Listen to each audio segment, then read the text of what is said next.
स्वराला सोडताना खूप विचित्र परिस्थिती झाली होती आमची। एवढं लहानाचं मोठं केलं, परंतु तिच्या भविष्याचा विचार करता आम्हाला तिला सोडून यावं लागलं। मी निघेपर्यंत तिला विचारत होती, बाळा तुला जायचं नसेल तर अजूनही वेळ गेली नाही, तू माझ्यासोबत परत चल। परंतु स्वराला माझ्या प्रत्येक याची जाणीव आहे। ती मला एकच सांगत होती, मम्मी तुझ्या मागं भरपूर टेन्शन आहे, सर्व घर तू एकटी हँडल करते आणि यावेळेस मी तुला काहीतरी करून दाखवणार। आता मी माझं लावणार आहे कबड। तर सगळ्यात पहिले मला तर खूप हॅपीनेस होत आहे। तर आम्ही पूर्ण शाळा स्वराची आहे ना एकदम छान पद्धतीने बघितले, वॉशरूमपासून बाथरूमपासून तिचे रूम्स वगैरे, आणि खूप प्रोसिजर इथली वेगळी आहे, खूप प्रोसिजर आहे, लॉंग प्रोसिजर आहे। ही प्रोसिजर करतानाच आम्हाला 3 तास लागले। तर हे आहे स्वराजचा क्लास आणि तिला बेड पण दिलेला आहे, तिचं कबड पण लावून दिलेलं आहे। परंतु आईने, मी सांगते, माझ्यापेक्षा लाड किंवा 3 महिन्याची असताना मी जेव्हा जॉब करत होती तेव्हा माझ्या आईनेच तिला लहानाचं मोठं केलं। त्याच्यामुळे आई पण भरपूर रडत होती।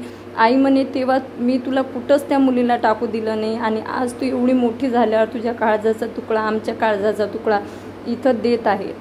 आणि परिस्थिती खूप बिकट झाली होती, म्हणजे आईचे अश्रू थांबत नव्हते, गणेशजीचे पण अश्रू थांबत नव्हते। तर इथं आम्ही पोहोचलो होतो, तुम्ही बघू शकता। आणि जसं मी तुम्हाला सांगितलं होतं की आम्ही सकाळी 4 ते 5:30 वाजता निघाले होतो आणि इथं पोहोचायला फायनली आम्हाला 12:30 ते 1 वाजला होता। आणि वाजल्याबरोबर स्वराने शूट चालू केला। मी तिला सांगितलं होतं की बेटा तुझ्या सेफ्टीसाठी मी इथलं नाव गाव कुठंही लीक करत नाही आहे, त्याच्यामुळे तू पण शूट घेऊ नको जास्त, म्हणून मी इथं आता ब्लर करत आहे। कारण माझ्या मुलीच्या बाबतीत मी आता खूप हे झालेली आहे की जे लोक म्हणतात ना का टाकलं, त्यांना सांगायचं आहे की मी आधीपासून म्हटलेलं आहे की जेव्हा एका आईच्या मुलांना डिवचलं जाते ना तेव्हा तिला भरपूर त्रास होते। आणि मीडियावर काही लोकांनी मला ट्रोल करता माझ्या मुलांना एवढ्या घाण पद्धतीने कॉमेंट्स केल्या, त्यांचे सुद्धा व्हिडिओ वापरले, भंगार असं तसं, की ज्यांच्यावर मी केसेस केलेल्या आहे।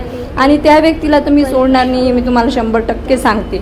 आणि तेव्हाच मी माझ्या मुलीला समजावून सांगितलं होतं की बेटा आता मीडियावर यायचं नाही, मला तुला मीडियावर आणायचं पण नाही आहे। कारण कसं आहे ना, जे मी सहन केलेलं आहे ना ते माझ्या मुलीला मला सहन करू द्यायचं नाही आहे। म्हणून मी तिच्या अभ्यासावर फोकस केलं। लोकांनी मला भरपूर बोलले की तुझं काही व्हिडिओत लक्ष असते, मुलांवर लक्ष नसते, पण मी कधी लक्ष देत होती, म्हणून माझ्या मुलगी इथपर्यंत पोहोचली। आज नवोदय म्हणजे काय असते त्या लोकांना विचारा जे फेल झालेले आहेत, बरोबर ना।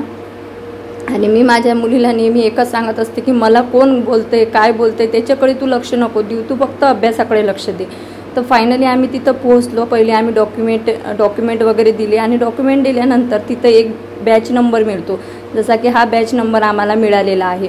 तर त्यांची प्रोसिजर अशी आहे की हा बॅच नंबर प्रत्येक कपड्याला लावावा लागतो, म्हणजे जे काही तिचे टॉवेल म्हणा, अंडरगार्मेंट्स म्हणा, टी शर्ट म्हणा, जे काही आम्ही ड्रेसेस तिला दिलेले आहेत त्या प्रत्येक ड्रेसवर तिचा बॅच नंबर लावावा लागतो। म्हणजे एवढे मोठे मुलं आहेत तिथं, मग कपडा जर कोणाच्या रूममध्ये इनडायरेक्टली गेला किंवा हरवला तर मग हा बॅच नंबर ज्या व्यक्तीचा असेल त्या व्यक्तीच्या रूममध्ये तो बॅच नंबर येऊन जातो। अशा पद्धतीने तिथली प्रोसिजर आहे।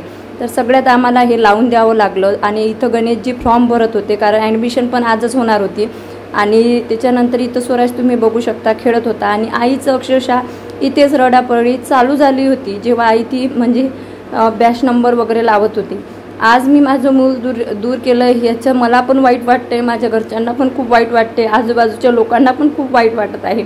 परंतु जेव्हा माझी मुलगी काहीतरी बनणार, आणि मला माहिती आहे ती बनणारच आहे, कारण इथं मी जेव्हा तिला म्हटलं ना की स्वरा बेटा चल ना घरी, तुला करमत नसेल तर ती म्हणे एकच म्हटलं, मम्मी तू माझ्यासाठी भांडे घासलेले आहे, मम्मी तू माझ्यासाठी स्वयंपाक केले आहे, मम्मी तू माझ्यासाठी जे नाही ते काम केलेलं आहे आणि आज वेळ आलेली आहे माझं तुझ्यासाठी कर्तव्य काहीतरी करायचं।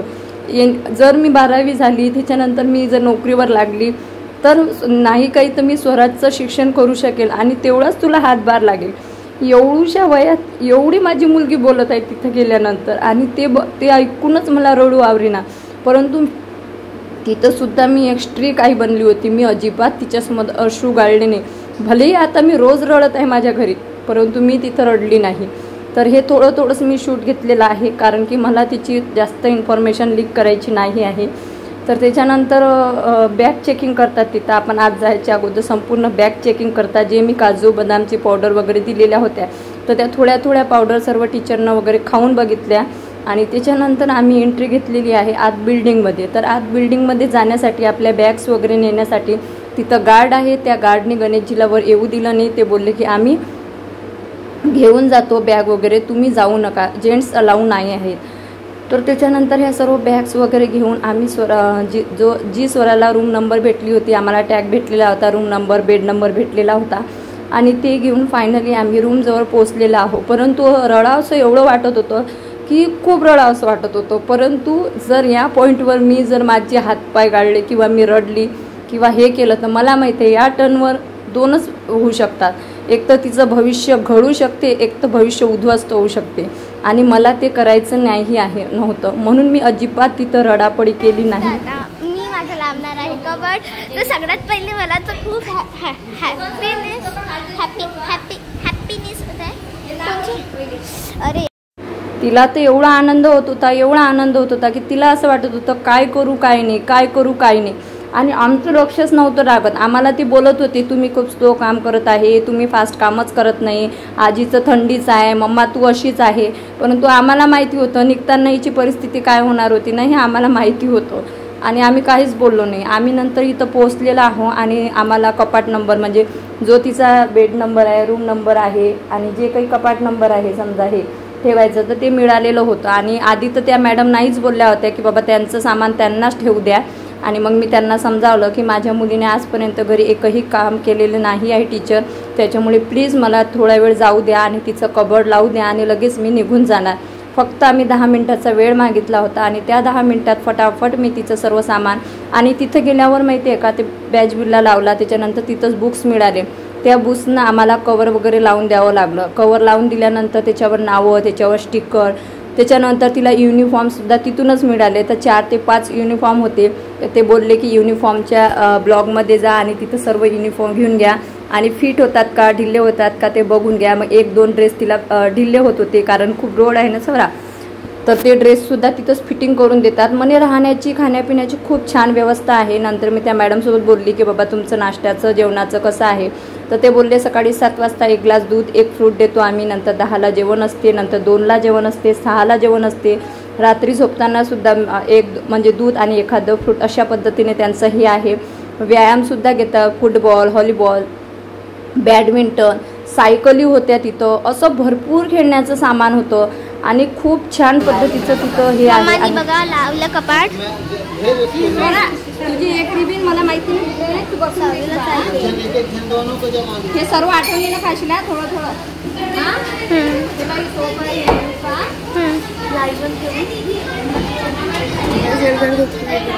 तर फायनली मी तिचं स्वराचं संपूर्ण कपाट आवरून दिलं आणि तिला जे खाण्याचे साहित्य आहे ते बाजूला ठेवलं. तिला सांगितलं की हे बघ बाळा इथं हे आहे संपूर्ण खायचं. स्वराला भीम आणि हे ना बेडशीट खूप दिवसाची मी घेऊन ठेवलेली होती आणि ही बेडशीट तिची फेवरेट बेडशीट होती आणि मला म्हणत होती मम्मा मी जाताना हेच बेडशीट घेऊन जाणार, तर म्हणून मी तिला हेच बेडशीट दिलेली आहे आणि टाकून पण दिलेली आहे. पण माझी आई घाबरत होती, म्हणे वरचा बेड तिला देऊ नको कारण की कसं आहे की पळू शकणार किंवा काही होणार. पण लहान मुलं कोणाची ऐकतात. इथं पण स्वरानं माझं ऐकलं नाही आणि तिच्याच मनाचं केलं. ती बोलली की मम्मा मला हाच बेड पाहिजे, मग तिला हाच बेड दिली. पूर्ण व्यवस्था करून दिलेली आहे, कपाट लावून दिलेलं आहे, बेड तिचा टाकून दिलेला आहे आणि आता आपली निघायची वेळ झालेली आहे. Bye bye. इथं माझे एवढ्या साऱ्या फ्रेंड्स आहे. आता फायनली मी तिचा बेड वगैरे पण लावून दिला आणि बेड लावून झाल्यानंतर आता मी उतरायला सुरुवात केलेली आहे. तुम्ही बघू शकता मला तर याच्यावरून उतरता पण नव्हतं येत. स्वराज बघा किती मध्ये मध्ये खेळत होता. मी खालची तर संपूर्ण रूम बघितली होती आणि मग म्हटलं चला आता ही रूम मला दिसली. तुम्ही बघू शकता किती मोठा प्रशस्त असा हॉल आहे आणि हॉलमध्ये भरपूर असे कॅम्प्युटर होते आणि प्रत्येक म्हणजे अशा 4 रूम होत्या. आता इथं झाली होती रडापडी चालली कारण की आमचं आउटिंग झाले होते आणि आउटिंग झाल्यानंतर रूम्स मिळाल्यानंतर त्यांचा एक रूल्स आहे की तुम्हाला ते ठिकाण सोडावं लागते. मी तर रडतच होती. आजूबाजूला तुम्ही बघू शकता भरपूर पॅरेंट्स होते, मुलं होते, ते सुद्धा खूप रडत होते कारण प्रत्येकाच्या काळजाचा तुकडा आज त्यांच्यापासून शिक्षणासाठी फक्त वेगळा होत होता. माझी आई सगळ्यात जास्त रडत होती तुम्हाला सांगते, पण मी स्वतःचा अश्रू पकडून ठेवले होते. कारण मला माहिती आहे मी रडल्यावर स्वरा ही खूप रडणार होती आणि तिचा आत्मविश्वास कमजोर होणार होता. त्याच्यामुळे मी डोळ्यातून अश्रू आणले नाही. मी तिथं माझं जेवढं रडणं होतं ना तेवढं भरपूर कंट्रोल केलं, कारण आज तिचं भविष्य उज्ज्वल होत आहे. आज जर आपण रडापडी केली, तिला जर आपण स्ट्रॉंग केलं नाही, तिला जर आपण हिंमतच दिली नाही तर कसं होणार. मग तिची सुद्धा हिंमत जाणार की बाबा माझ्यामुळे माझी आई रडली, माझ्यामुळे माझी आजी रडली, माझ्यामुळे माझे पप्पा रडले. बरोबर. चला ना बस झालं लढणं, आता लढण्याचा कार्यक्रम पुरा झाला.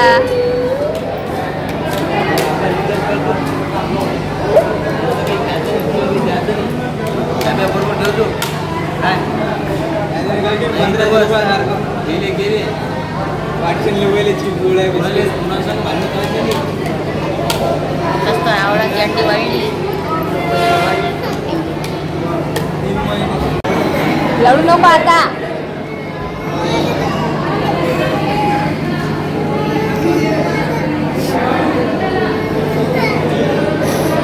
ते बासवराई लढून आला तिकडे.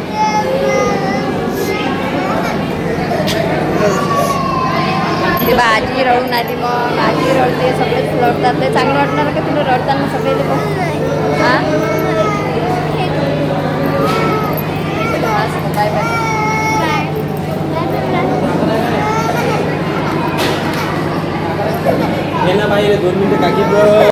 तर आता इथं रडापडी सर्व काही झालेलं आहे. मग मी स्वराजवळून प्रॉमिस केलं. स्वरा जे एवढा रडत होता, बोलत होता दीदीला घे, दीदीला घे आपल्यासोबत, आणि मला तर रडायचं खूप वाटत होतं इथं, पण मी स्वतःचे अश्रू कंट्रोलच केले, कारण माझ्या मुलीच्या भविष्यात मला आळकाठी व्हायचं नाही आहे. भले मी घरी जाऊन भरपूर रडलेली आहे, तुम्हाला सांगते भरपूर रडलेली आहे, आणि मला जागोजागी कोपऱ्या कोपऱ्यात तिची आठवण येत आहे. परंतु याच्यामुळे जर आपल्या मुलांचं भविष्य घडत असेल तर एक स्ट्रॉंग पाऊल आपल्याला उचलावंच लागणार आहे. बरोबर ना.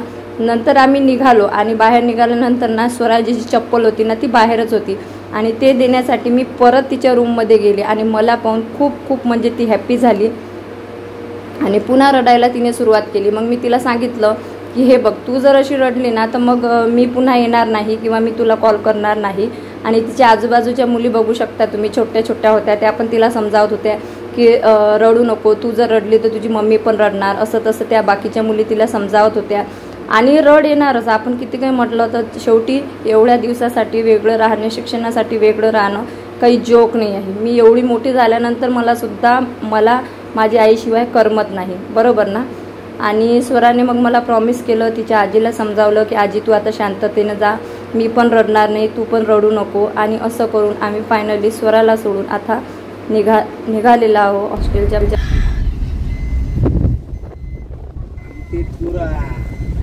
रडू नको आई.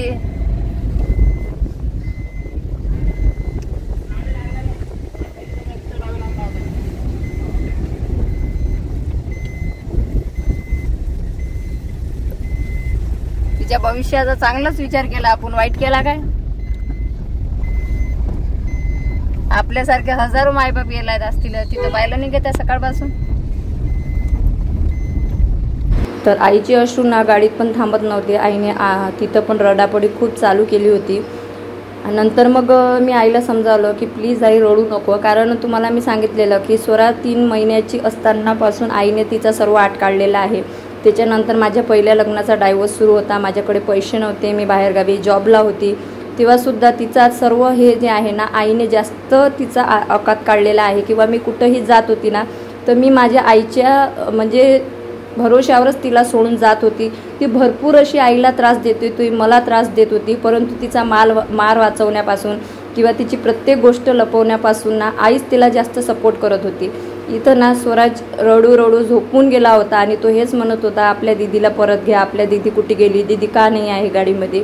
आणि आम्हाला इथून निघता वाजले होते 6, आणि इथून निघाल्यानंतर कोणीच कोणासोबत बोललं नाही. 1 ते 1.5 तास सर्व जण सुस्त झाले होते. ड्रायव्हर सुद्धा रडत होता. 11:30 वाजलेले आहेत आणि आम्ही आलेलो आहोत घरी. दीदी कुठे गेली बाळा? कुठे गेली दीदी? घरी गेली म्हणते आई दीदी. घरी गेली का? हा घरी गेली म्हणते बा.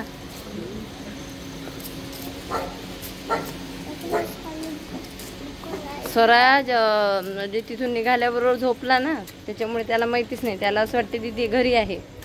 कुठे आहे मग दीदी? घरी गेली? पाहू बरं घरी आहे काय तू दीदी.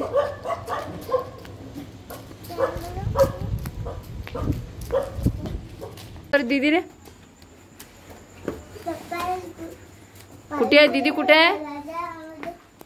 दीदी कुठे आहे?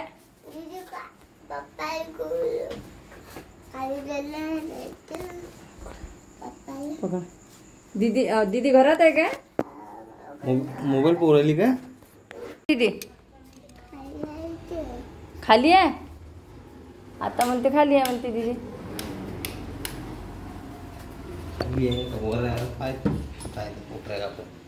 तर हॅलो, तर आता आम्ही घरी आलेलो आहो. आता रात्रीचे 11:30 वाजलेले आहेत आणि घर असं एकदम सुनं सुनं लागत आहे. तुम्ही बघू शकता, खूप सुनं सुनं लागत आहे. म्हणजे ती जेव्हा घरी होती तर असं वाटत नव्हतं, परंतु तुम्ही म्हणतात ना घरातली लक्ष्मी, असं वाटत आहे आपल्या घरातली लक्ष्मी कुठेतरी हरवलेली आहे. आणि एकदम घर शांत झालेलं आहे. दीदी कुठे गेली रे आपली? दीदी कुठे गेली? दीदी आवाज करू नको. खूप कसं तरी वाटत आहे, करमत नाही आहे. आता जोपर्यंत थांब, त्याचा आवाज कमी कर ना. तर आता जोपर्यंत स्वराचा पहिला कॉल येत नाही, म्हणजे आता गुरुवार 8 दिवसांनी तिचा पहिला कॉल येणार. म्हणजे आजचा बुधवार आहे ना, तर पुढच्या बुधवारी तिचं आणि आमचं बोलणं होणार. आता जोपर्यंत तिचा पहिला कॉल येत नाही तोपर्यंत असं डोक्याला म्हणजे असं टेन्शनच राहते. आणि सोडताना तर परिस्थिती वेगळी होती, पण आता घरी आल्यावर असं वाटते तिने जेवण केलं असणार का, ती झोपली असणार काय, ती व्यवस्थित झोपली असणार काय, तिला आठवण आली असणार काय, ती रडली असणार काय. आता बघू बाबा काय होते तर, बघू आता काय होते तर. चला मग भेटूया, बाय बाय.